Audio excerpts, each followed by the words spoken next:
Welcome.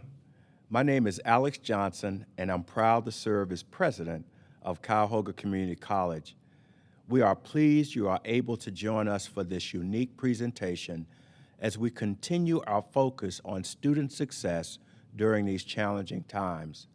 I am so proud of how responsive the Tri-C community has been to the COVID-19 crisis. In March, we moved thousands of students from in-person classroom to online learning in just 2 weeks. That is an unprecedented achievement. When we learned that many of our students did not have a computer to complete their online learning, we connected over 600 of those students with laptops and other resources. We launched a full tuition assistance program to offset academic and workforce training costs for Cuyahoga County residents facing financial hardship due to the COVID-19 outbreak. The program covers tuition for new or returning Tri-C students with financial needs that were intensified during the pandemic. We have received many donations to our emergency fund to assist students. The community has really joined together for those working to make a better life for themselves and their families. We are so grateful to our advisory committee members who are providing us insight into the workplace. While we are honoring the excellent work of 2 committees today, we are also grateful for your work to ensure that Tri-C programs provide the best education possible. Furthermore, we are pleased to honor community members who have contributed to student success and introduce you to some of our outstanding alumni. I am excited now to introduce our keynote speaker, Ms. Grace Gallucci, Executive Director of the Northeast Ohio Area Coordinating Agency, the Metropolitan Planning Authority for Greater Cleveland. They are responsible for transportation planning and resource allocation in a 5-county region. Ms. Gallucci has many years of experience in communities like Broward County, Florida, Chicago, Illinois, and of course, Cleveland, Ohio. She has lectured at Northwestern University, the University of Illinois at Chicago, Cleveland State University, and Kent State University. Ms. Gallucci is active in a number of professional organizations and has served on several research panels for the Transportation Research Board of the National Academies of Science. She has also been appointed to serve on the U.S. Department of Transportation's Review Advisory Committee for Safety. And now she is with us today to unveil an exciting new prototype in transportation. Please join me in welcoming Ms. Grace Gallucci. Thank you so much, President Johnson. Hello, everyone. I am pleased to be here. Thank you to Claire Rosacco and all of the folks at Tri-C for taking an interest in the work of NOACA and particularly the Hyperloop. For those of you that are not familiar with NOACA, we are the Metropolitan Planning Organization for Greater Cleveland. We cover 5 counties and a population of 2.1 million folks. Because we're talking about the Hyperloop from Cleveland to Chicago, I like to try to put it in perspective of Chicago population. That's about 1/4 of the size of population in Chicago. But when you look at our overall Northeast Ohio, which we are the seat of Vibrant Neo 2040, that's really close to 4 million and about half the size of Chicago.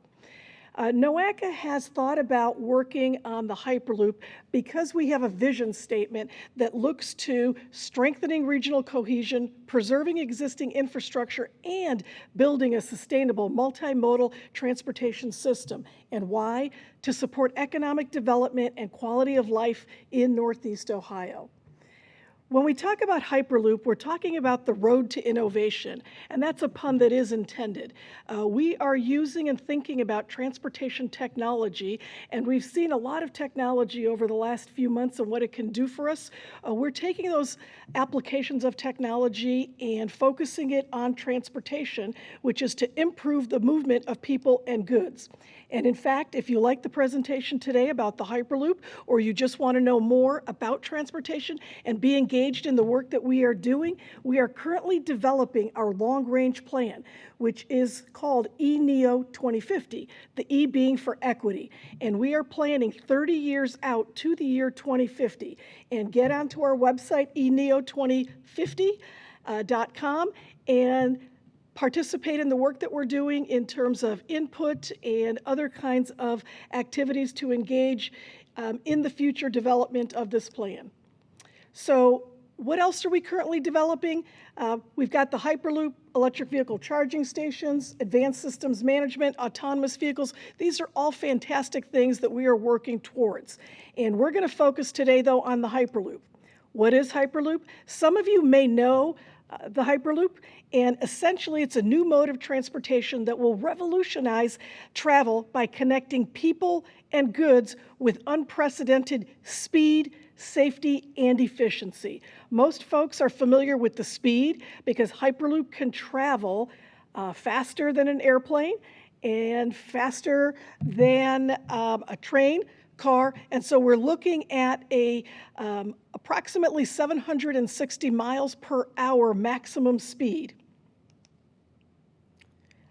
To explain to you a bit more about the mechanics of Hyperloop and the excitement around the technology, I'm going to give you a few minutes to watch this video. Imagine a capsule. Imagine a capsule that can carry people. Placed inside a depressurized tube, the air removed to eliminate resistance. Not traveling on rails, but actually levitating above them. Capable of reaching airplane speeds and beyond on the ground. This is a Hyperloop, and it is amazing. Even more amazing, at Hyperloop Transportation Technologies, we haven't been imagining it, we've been building it for the better part of 5 years. And amazing is where we started. We're transforming the passenger experience, putting comfort and safety at the center of everything we're doing. Our reimagined linear electric motor is powered by sustainable solar energy, propelling the capsule on a completely new, incredibly efficient passive levitation system. With these two breakthroughs, our system is capable of giving energy back to the grid. And when something didn't exist, we invented it. Introducing Vibranium, a composite material that monitors speed, capsule integrity, and atmospheric condition in real time, a new benchmark in passenger safety. And we're not done. Our team of over 800 strong, a worldwide intellectual ecosystem of thinkers and problem solvers, tackle each day with the humble goal of changing the world. With its speed and efficiency, the Hyperloop will rewrite the rules of travel and mobility. But that's just one side of the story. There's another side that will have a far greater impact. It's the side that redefines how we connect with one another. Where distant friends become neighbors, countries become neighborhoods.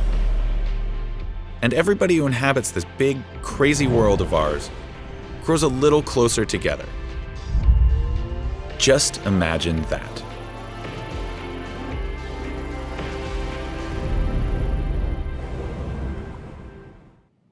Wow, wasn't that exciting?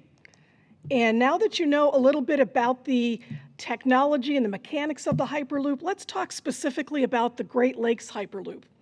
NOACA and Hyperloop Transportation Technologies, otherwise known as Hyperloop TT, entered a public-private partnership in February of 2018. And at that time, we announced a feasibility study to look at the potential of Hyperloop between Cleveland and Chicago. It was a $1.2 million study, and we split the cost of that, $600,000 each, in the auspices of a true public-private partnership. We did add Pittsburgh to that in June of 2019. So we had a tremendous amount of interest from folks in Pittsburgh and added them. That additional cost was $100,000, and we are glad now to be able to say that the study partners, those that are funding the actual study, include not only NOACA, but the Ohio Department of Transportation, the Ohio Turnpike, the Cleveland Foundation, and the Richard K. Mellon Foundation in Pittsburgh. So these are folks, both the foundations and the public sector, and then, of course, with the private sector, Hyperloop Transportation Technologies. In addition to those partners that are funding the project, we also have collaborators. This is nothing that we can do alone. We are traversing 3 states and many jurisdictions in between. And so we have partnered with the Illinois Department of Transportation, collaborated with the Indiana Toll Road folks and the INDOT folks, and all of the metropolitan planning organizations along the way from Pittsburgh through to Chicago, including Youngstown, Toledo, Sandusky, and South Bend. We've also partnered with, or we are partnering with, the US DOT folks, NASA folks, and many local players as well. The organization, the private company that we've partnered with, Hyperloop TT, has many government agreements around the globe. We are the only one, however, in the United States. So then you might ask, with all of these other Hyperloop agreements around the globe, what makes this project so special? Why Cleveland to Chicago? Why the Great Lakes Hyperloop? Well, I think the best way to explain that is for anyone that has actually taken the turnpike, driven from Cleveland to Chicago. You may know this, but for those of you that don't know this, when you look at the interstate system of the United States, the 2 largest interstates are Route 80 and Route 90, one going from San Francisco to New York, the other going from Seattle to Boston. Well, they intersect at 2 places along that route, Cleveland and Chicago. And so between Cleveland and Chicago is a toll road operation, which suggests several things. It suggests there's a market for transport that people are willing to pay for. It suggests that there is the ability for a public-private partnership to take place, as the majority of the development and ultimately the implementation and the operation of a Hyperloop will be private. But we have to have some government intervention in the right-of-way and in the planning and the alignment of the Hyperloop. So when you look at the fact that that already exists between Cleveland and Chicago, that market, the population, the transport, you think about how we can develop a Hyperloop system that encompasses the Great Lakes, the Midwest, and then ultimately to the East Coast. So think about connecting Chicago to Cleveland to New York. That puts Cleveland right in the center of 2 of the largest cities in the United States. That really puts us in a unique position for being able to work, live, and play in many parts of the Midwest and East Coast. Also, I know that many of you who are from the Cleveland area understand the value of the Great Lakes, but oftentimes, even the folks that we were pitching this to a few years ago didn't understand what the Great Lakes really means.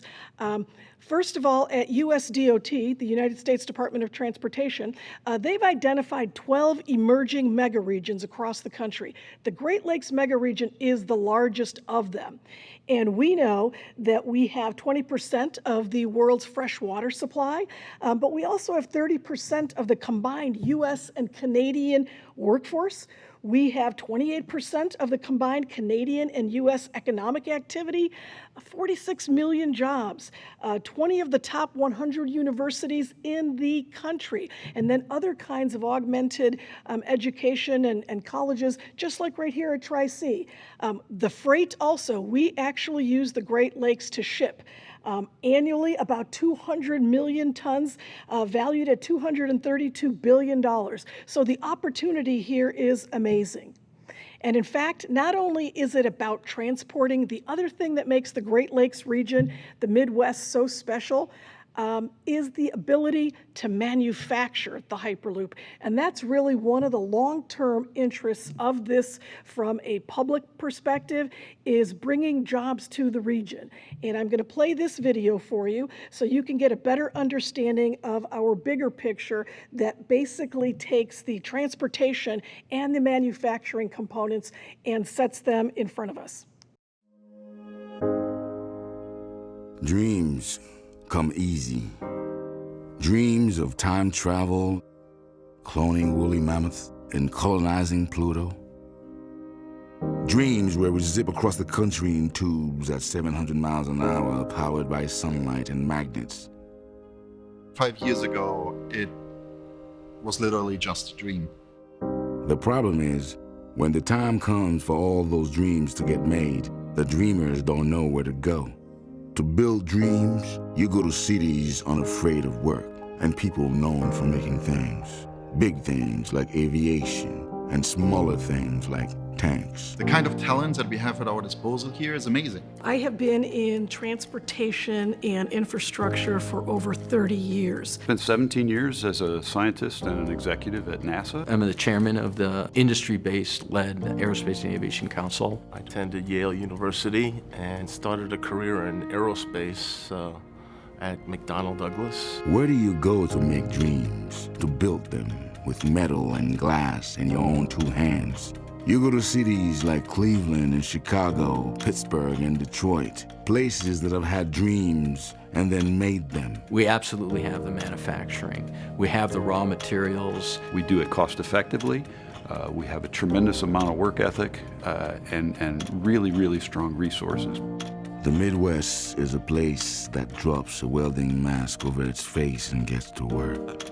And that's why we can't wait to build America's first Hyperloop here. It is quite amazing to see how many partners Hyperloop Transportation Technology already has with academic institutions, with government institutions, with the private sector. Flying 700 miles an hour through a tube using magnets and sunlight isn't a dream. It's a we're building this and coming to the Midwest to do it thing. We've already got a prototype thing. Millions in funding to survey it thing.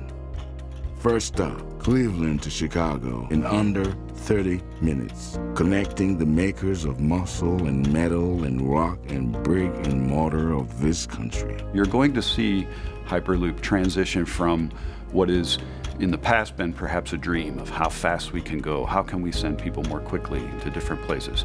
It will eventually become a utility. This is something people will talk about for generations. When your grandkids are telling you about this new cool Hyperloop train they got to be on, you can say, you know, I was there when they just started. So let's get to work. This thing can't wait any longer.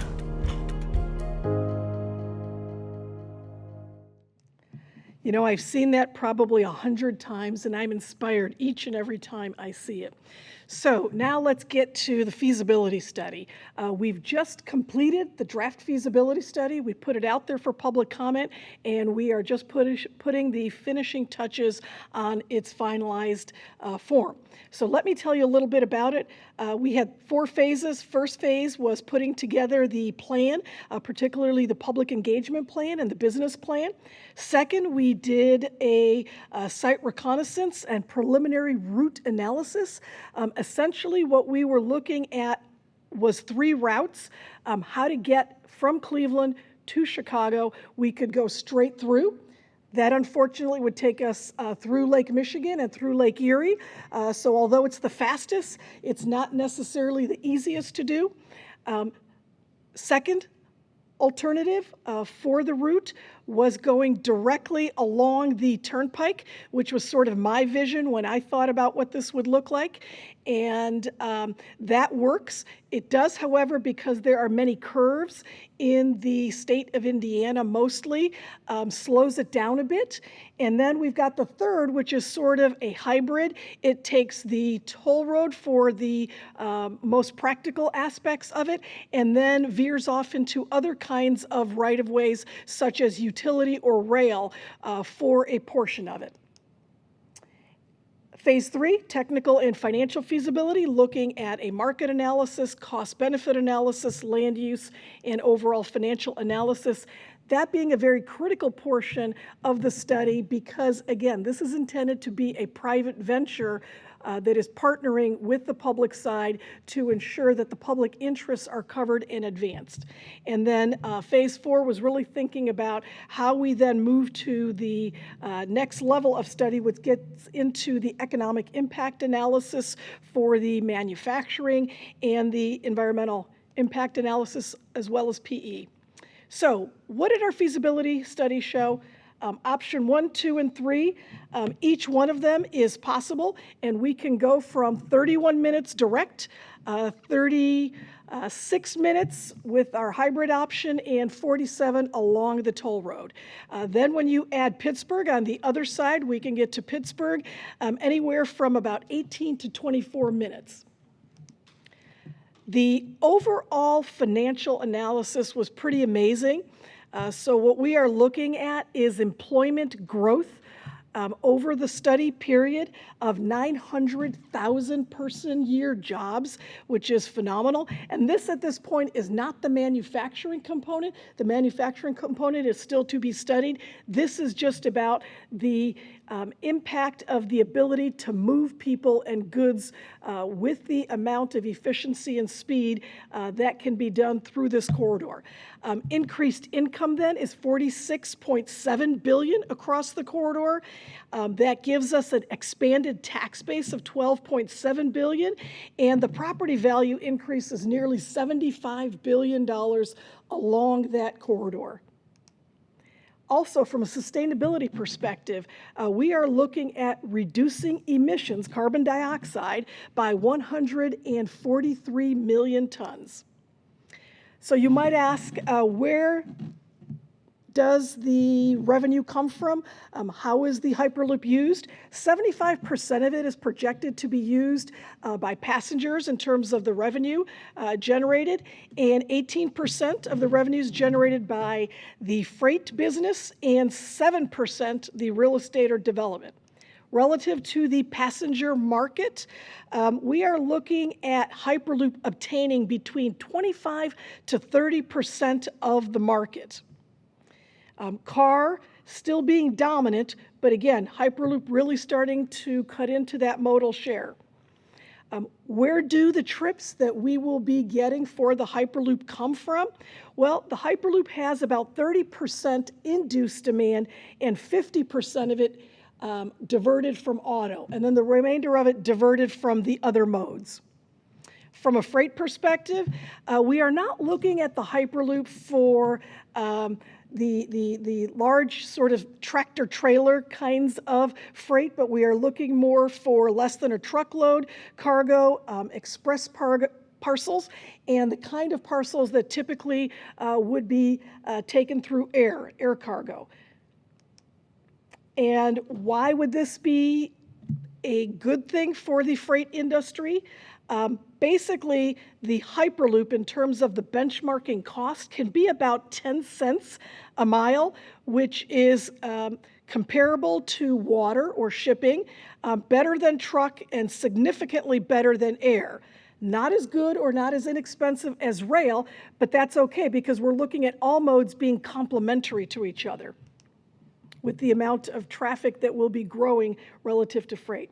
Overall financial analysis, without boring you with all of the economics that went into this analysis, essentially taking all of the benefits and the costs, applying the discount rate of both 3% and 7%, which is pretty strong, we still end up with a cost-benefit ratio that is positive. And therefore, what this means is that the private sector would have an incentive to build and operate, maintain a Hyperloop because they could generate a profit, which is very different than most of the other kinds of transportation projects that we get involved with. But again, we're not getting involved because we're looking to operate, maintain, or build, but rather look out for the public interest on everything from fares to plans for the alternatives, as well as station placements. Think of it almost like an airline mode, where maybe government would own the airport, right? So we're looking at owning perhaps the stations or the transfer points, and then maybe we own the right-of-way as government, and we charge landing fees or lease fees, travel fees. So think of the airline or even a railroad model as kind of what we're thinking of. This project at this point has been around for about 2 years worth of discussion, and we're very proud to have talked to a lot of folks throughout our process. Overall, public support has been good. I always point to a very early public support for the Hyperloop. We took a survey with virtual reality at the Cleveland International Film Festival. And we had 2/3 of the people say Cleveland to Chicago Hyperloop is a good idea. We had 70% say that Cleveland should be one of the first, if not the first, to get this new form of transportation, and nearly 80% said they would ride it if it were available. So for those of you that are still skeptical, we understand it is still in the development stages.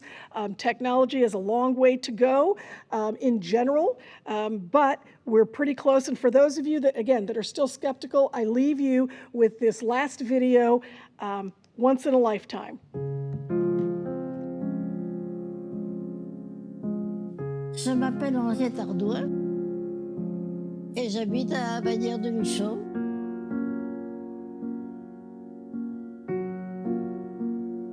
Je suis l'une des femmes les plus âgées de France.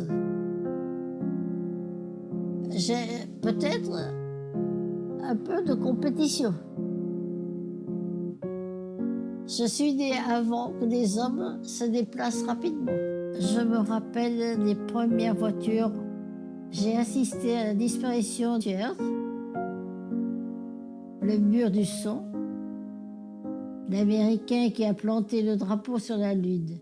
Tout ça, je l'ai vécu dans ma vie.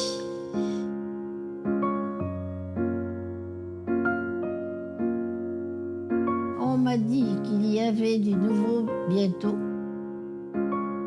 Encore une nouvelle manière de parcourir la Terre. Et on vous emmène dans un tube à 1000 km/h en lévitation. Et ça marche avec l'énergie solaire. L'avion, à l'époque, aussi, c'était un grand défi. Je me rappelle de mon père. Cet engin ne va jamais décoller du sol. Cette machine, vous l'avez construite, n'est-ce pas? C'est quoi son nom déjà? Hyperloop TT.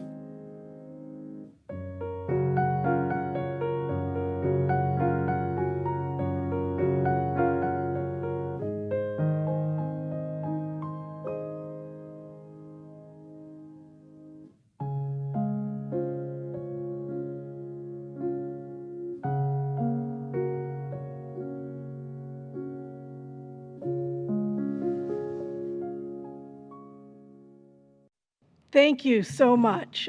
Thank you to Tri-C for being a great partner and such a valued part of our community. Thank you to all of you for your attention to this presentation today and for being excited about the Hyperloop along with me and those at NOACA. If you are interested in further engagement on Hyperloop or any of the technology or other transportation projects we are developing, get to our website, eneo2050.com. We would love to have you part of that development process. Thank you again, and we appreciate being invited to participate in this event today. Thank you, Ms. Gallucci. What an exciting opportunity for our region. We're so grateful to you for your time, and we'll be sending you a token of our appreciation. I've been asked to share with you how the college has been responding to the challenges of COVID-19 as we continue to support our students. It's definitely been a long and challenging 5 months responding and adapting to the challenges of COVID-19. I'm sure many of you can relate, as we've all been confronted with a situation none of us could have predicted or prepared for in the short amount of time we were given. But I'm happy to share with you that the college has become stronger, more flexible, safer, and continues to respond to the challenge and deliver the highest quality education and service while keeping our students, faculty, staff, and community safe. We've moved online courses to all but 20% of our coursework, with multiple remote options for students. We've streamlined enrollment processes and removed barriers for students, and our offerings of service online include counseling, tutoring, and testing. We've analyzed and adjusted all of our classrooms and service areas to accommodate for social distancing while providing our staff with PPE, instituting improved cleaning measures, and implementing return to campus protocols to keep our campuses safe. I cannot thank our faculty enough for rising to this challenge, and I also thank our dedicated and talented administration and staff for their diligent work to get us to this point. We've come a long way in 5 months, but we are stronger than ever and prepared for a great fall semester. Now, it's my privilege to introduce our outstanding advisory committees. Cuyahoga Community College occupational programs are required by the Ohio Board of Regents, and in some cases, the Ohio Department of Education, to create advisory committees. Our advisory committees are an important link for our students to the ever-changing worlds of technology, business, industry, and government practices. Advisory committee members are selected for their specialized knowledge as well as their civic mindedness. Each year, an outstanding advisory committee is selected based upon specific criteria, reviewed by committees, and through recommendations. This year, 2 exemplary committees have been chosen, and we are proud to honor their work. First, the Paralegal Studies Committee. Congratulations to Candace Story, the committee chair and Tri-C program manager, and to the committee.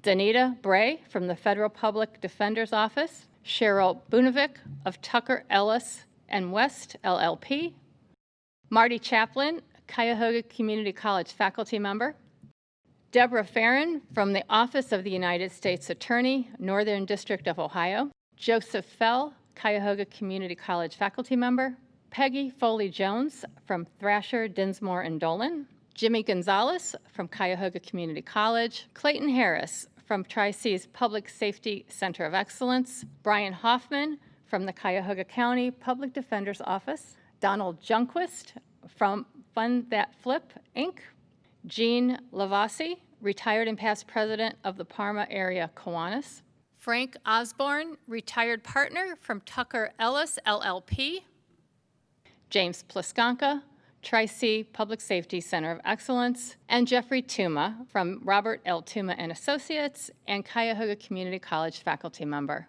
Thank you all for your excellent work. Next, we are proud to honor the Caption and Court Reporting Advisory Committee. Congratulations to the chair and Tri-C program manager, Kelly Morans, and her committee.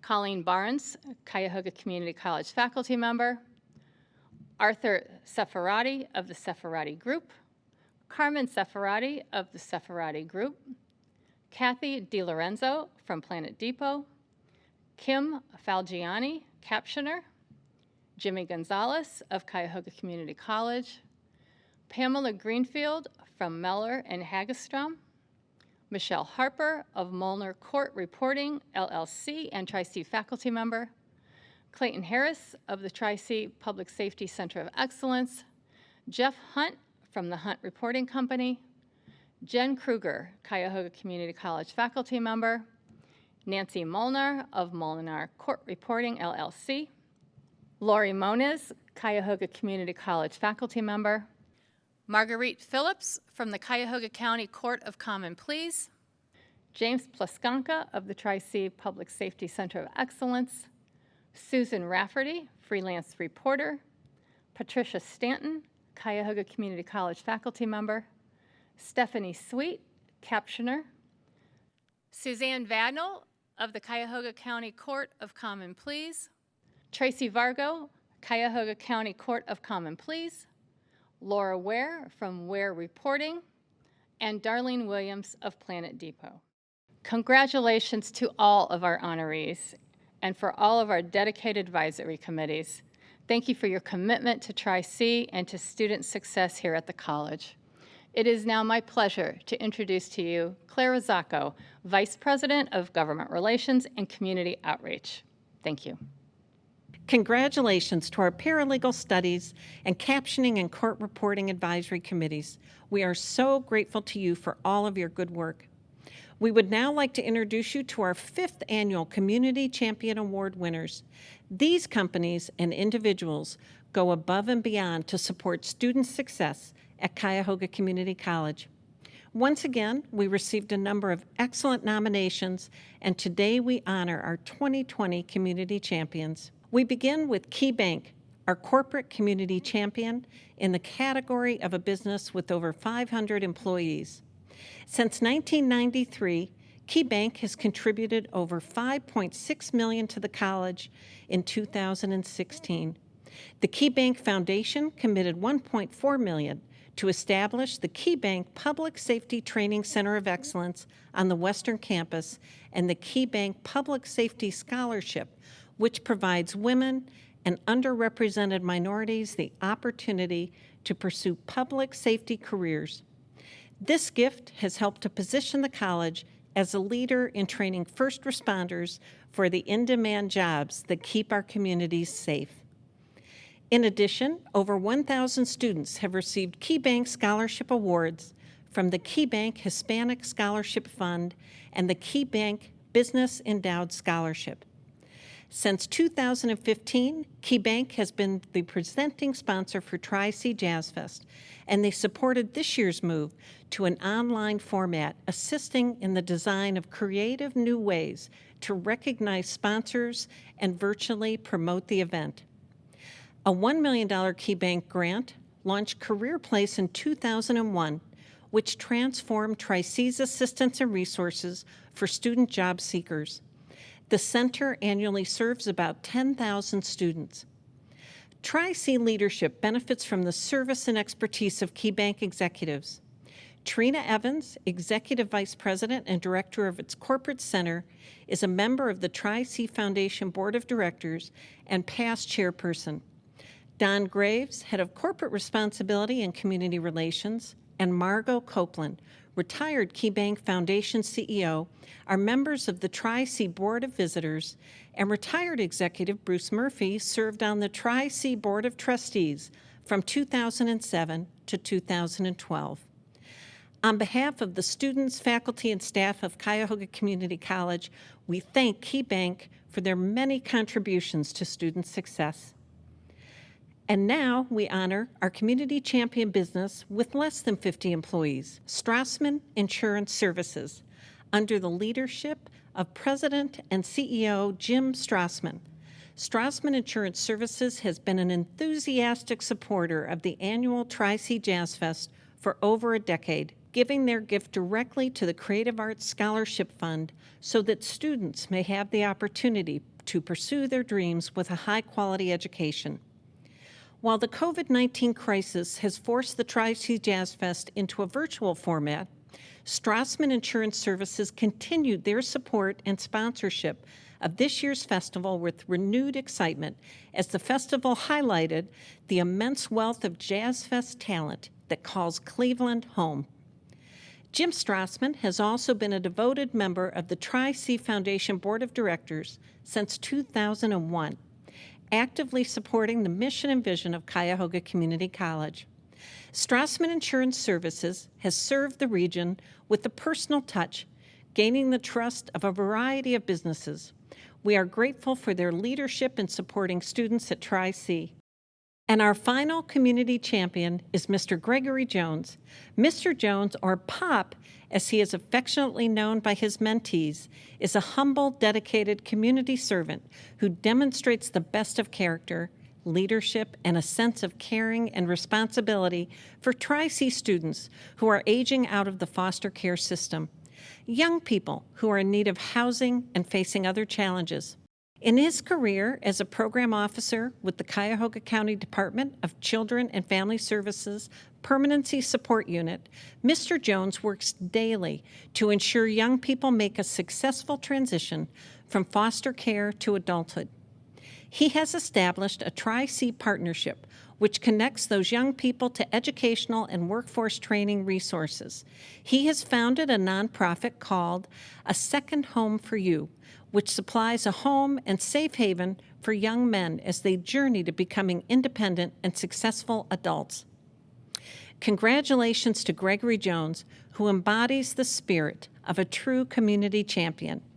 We at Cuyahoga Community College are so very grateful to these wonderful community champions. Each organization and Mr. Jones will receive a special award recognizing their contributions. And now it is my pleasure to introduce Megan O'Brien, Vice President of Development at Tri-C, who will present our Alumni Awards. Thank you. Greetings. It's my pleasure to present our third annual Alumni Awards.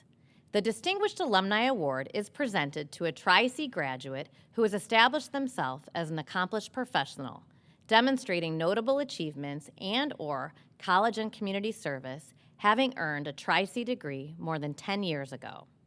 The Alumni Rising Star Award is awarded to those who have completed their Tri-C degree within the past 10 years.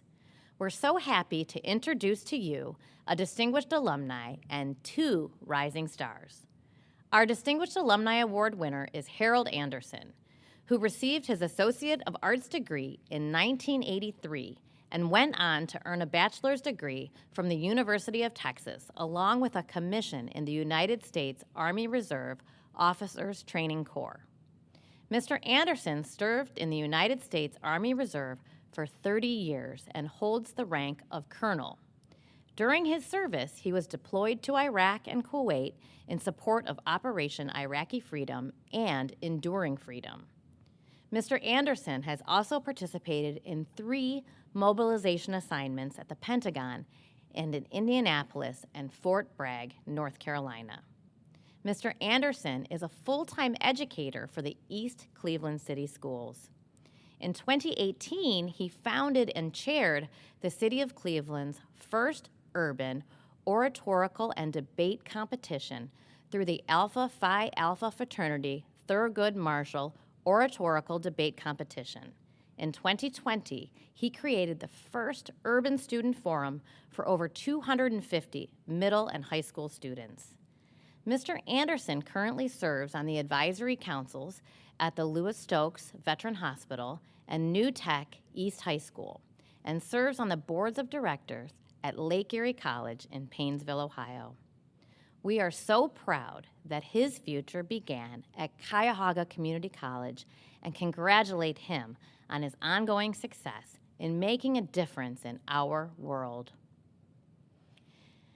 And now we would like to introduce you to the first of our 2 Rising Star alumni, Lawrence Heller. Mr. Heller is a 2013 graduate of Cuyahoga Community College and later Cleveland State University. He works as an addiction counselor at Northern Ohio Recovery Association, also known as NORA, providing individual and group counseling and case management services. He is an active community volunteer, distributing meals to homeless and those who are hungry every weekend. Last winter, he personally distributed over 1,000 coats.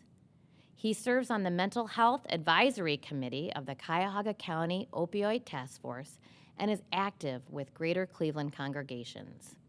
At Tri-C, Mr. Heller helped establish the campus food pantries. Tri-C helped him to overcome many barriers and truly create a new future for himself, discovering his personal mission to help others. During the COVID-19 crisis, Mr. Heller is responding to emerging needs, including homelessness and hunger. He coordinates and assists in food distribution.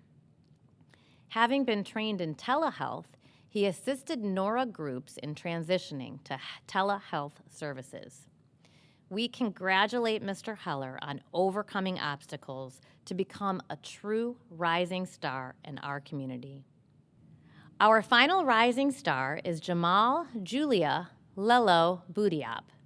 Ms. Boudiab earned an Associate of Applied Business degree in 2013. She is currently a licensed real estate agent and operations manager at B2B Realty, where she leads the property management department. Born and raised in Lebanon, Ms. Boudiab immigrated to the United States with her family in 2006. She enrolled at Tri-C after graduating from Lincoln West High School and is a founding member of Mazra Cleveland Al Arabi, a Cleveland Public Theater program by and for Arabic-speaking communities. She has also been a cast member in several of its productions. She was a member of the Ajayal Dabaki Lebanese dance group and performed in festivals around the region. She is part of the leadership board of the newly created Arab Americans of Cleveland Young Professionals Network. Her message is a universal one. We must support one another and help where we can bring each other up. Powerful words for our time. Congratulations to our distinguished alumni, rising stars, and all who have been honored today. We are so grateful to be associated with so many accomplished people. Thank you for joining us. We look forward to seeing you soon.